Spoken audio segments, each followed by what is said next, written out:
Good morning, students of class 9. Welcome to our geography period, and we will continue the same lesson, exogenetic processes part 2.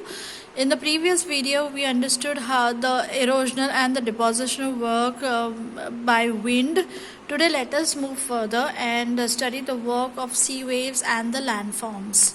So, let us begin. Let us first take a look at this image here. What is it?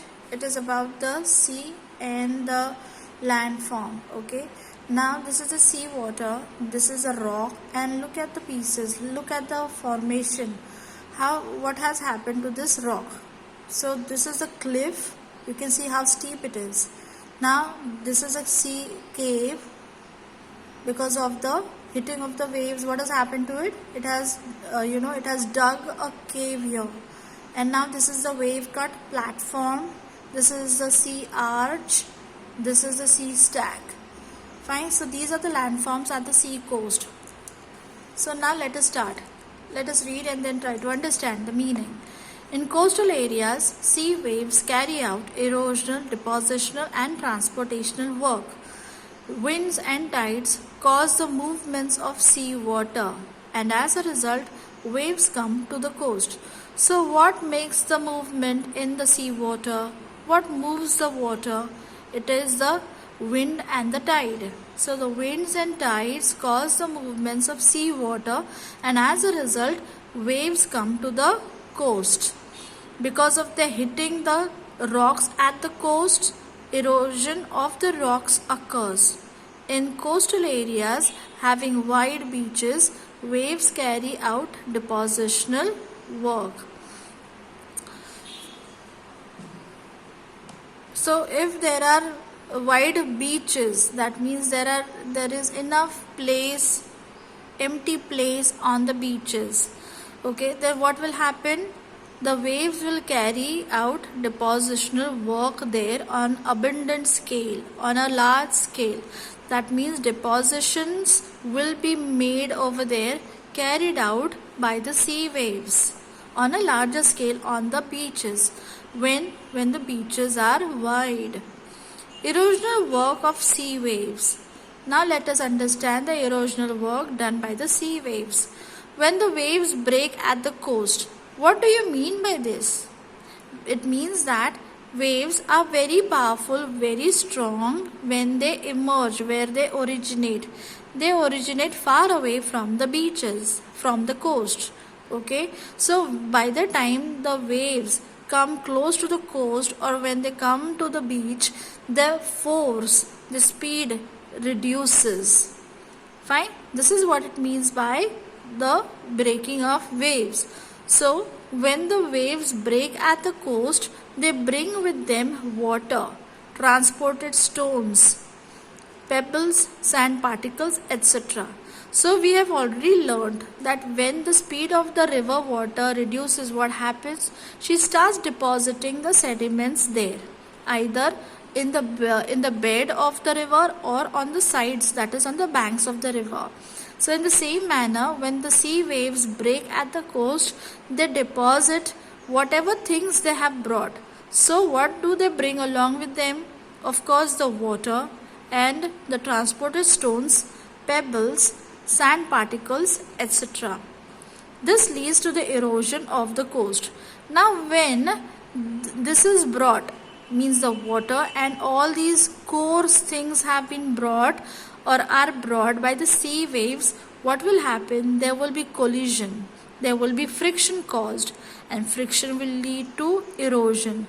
And because all this is brought on the coast or to the coast will get eroded very fast. Fine, because of the chemical and hydraulic action of the sea wave too, erosion occurs. We have already studied in the previous lesson about the chemical weathering. Where is chemical weathering more dominant? It is dominant in places which are very, very humid. So which are those places? They are the coastal places, right? So because of the chemical weathering or because of the chemical and hydraulic action.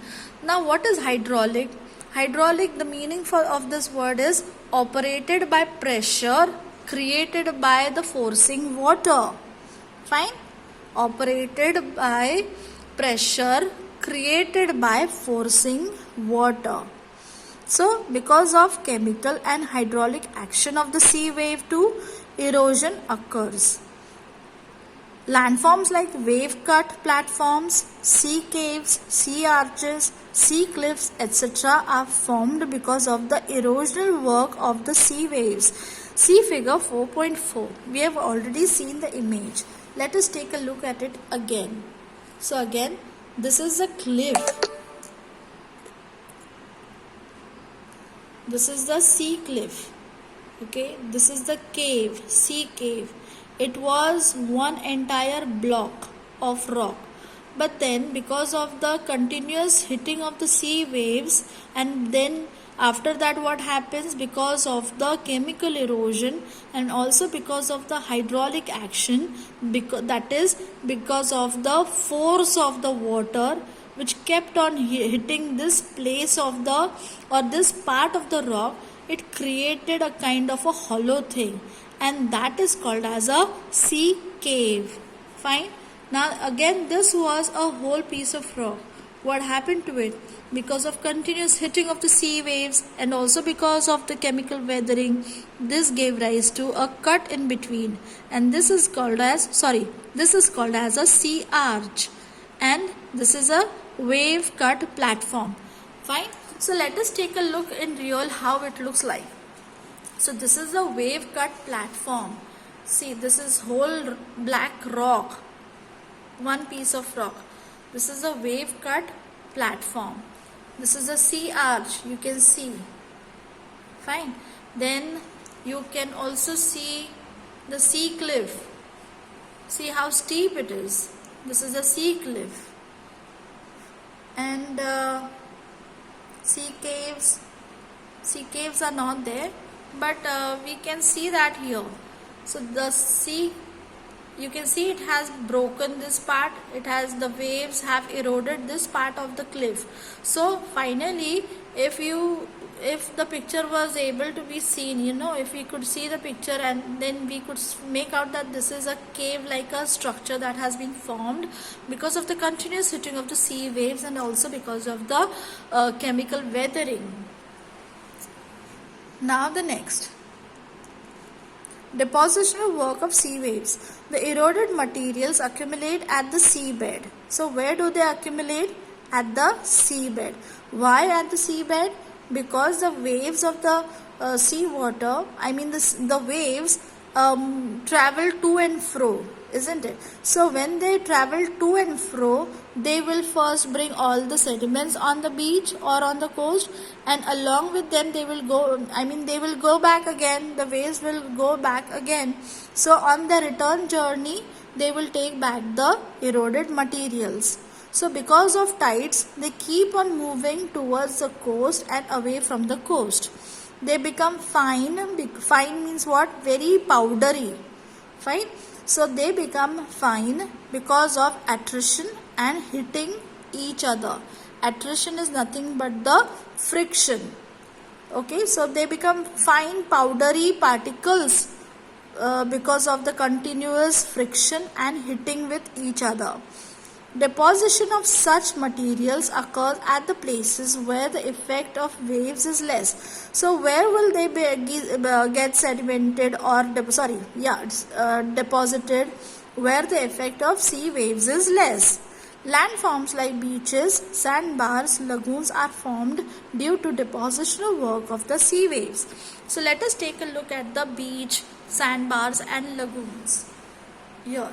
So this is the beach. This is the beach. This is the formation.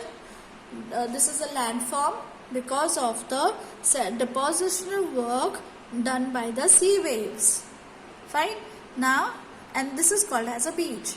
This is a sandbar. You can see that a land has been formed in the middle. On both the sides, we see sea water. In the middle, a land has been formed, and that is called as a sandbar. Why has this been formed?